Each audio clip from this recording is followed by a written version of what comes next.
Sempena sambutan Hari Raya Aidiladha, masyarakat Islam di Sarawak khasnya yang menunaikan solat sunat pagi tadi akur dengan garis panduan yang ditetapkan Majlis Islam Sarawak demi mengekang penularan COVID-19.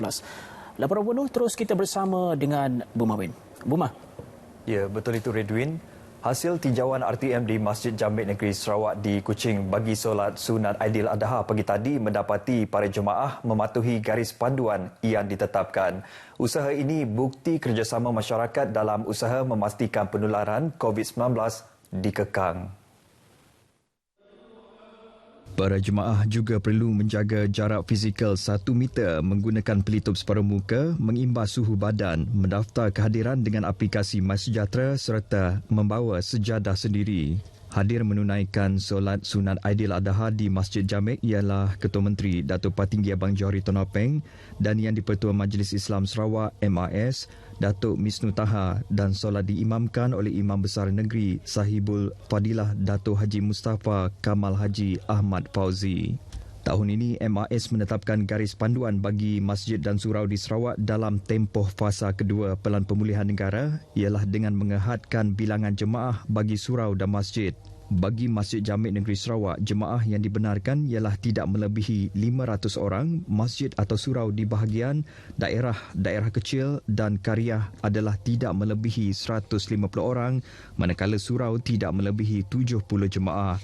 Ibadah korban adalah ditangguhkan manakala ziarah hari raya, jamuan selepas solat sunat Aidiladha di masjid atau surau, aktiviti takbir dari rumah ke rumah, rumah terbuka, tahlil selepas solat sunat Aidiladha di masjid atau surau dan ziarah kubur tidak dibenarkan. Semua SOP COVID-19 mesti dipatuhi seperti yang ditetapkan Lembaga Fatwa Negeri Sarawak, Jawatan Kuasa Pengurusan Bencana Negeri Sarawak, Jawatan Kuasa Pengurusan Bencana Bahagian, Majlis Keselamatan Negara dan Kementerian Kesihatan Malaysia.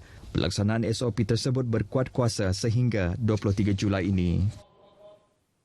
Hari Raya Aidiladha disambut sederhana di kawasan Dewan Undangan Negeri Dun Jemoreng tahun ini. Walaupun disambut dalam tempoh berdepan COVID-19, Adun Jemoreng, Datuk Mursyid Diraja Dr. Juanda Jaya memberitahu sumbangan sebanyak 10 tan daging tetap diagihkan kepada penduduk di kawasan tersebut.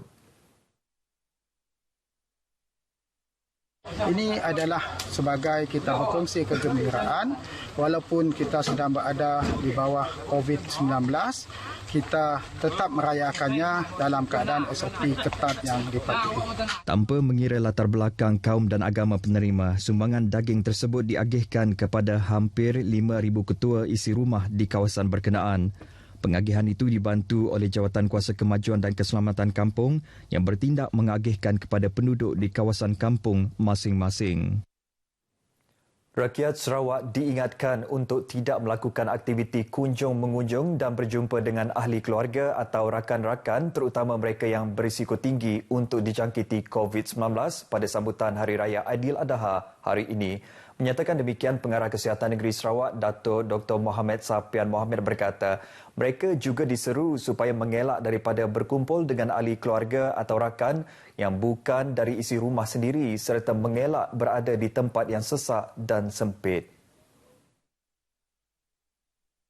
Jelasnya mereka yang berasa tidak sihat walaupun hanya mengalami gejala ringan dinasihatkan untuk mengasingkan diri dan berjumpa dengan doktor serta mendapatkan ujian COVID-19 dengan segera. Beliau menyatakan demikian dalam perutusan bersempena sambutan Hari Raya Aidiladha yang dimuat naik di laman Facebook rasmi Jabatan Kesihatan Negeri Sarawak hari ini. Datuk Dr. Mohamed sekali lagi mengingatkan masyarakat supaya terus mematuhi prosedur operasi standard yang telah ditetapkan dan mengamalkan norma baharu dalam membantu memerangi wabak COVID-19. Baik saudara, sebelum ke berita seterusnya, kita ikuti ringkasan laporan prestasi vaksinasi Sarawak setakat 19 Julai.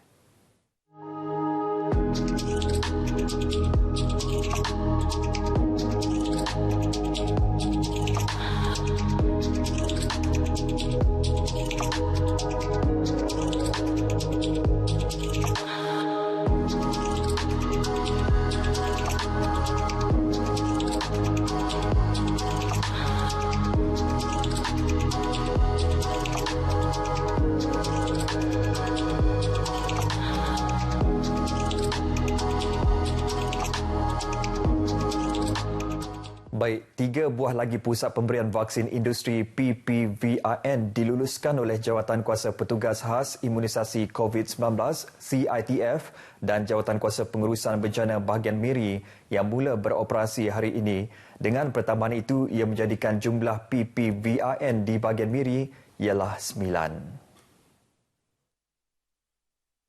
Menteri Pengangkutan Sarawak Datuk Lee Kim Shin yang juga Menteri Bertanggungjawab bagi Jawatan Kuasa Pengurusan Bencana Bahagian JPBB Miri menerusi kenyataan medianya memaklumkan 3 pusat PPVRN itu ialah Ladang Woodman Kuala Baram, Sarawak Oil Plantation Tin Barab 5 dalam daerah Bluru dan Sarawak Oil Plantation Subis Gelasah dalam daerah Subis. Dalam sesi tinjauannya di PPVRN Ladang Woodman di Kuala Baram Miri, Datuk Lee Kim Shin berkata pihak pengurusan ladang termasuk Woodman juga telah diberitahu untuk memastikan semua pekerja ladang termasuk warga negara asing perlu diberikan suntikan vaksin termasuk penduduk khususnya dari kawasan perkampungan rumah-rumah panjang berhampiran dengan ladang.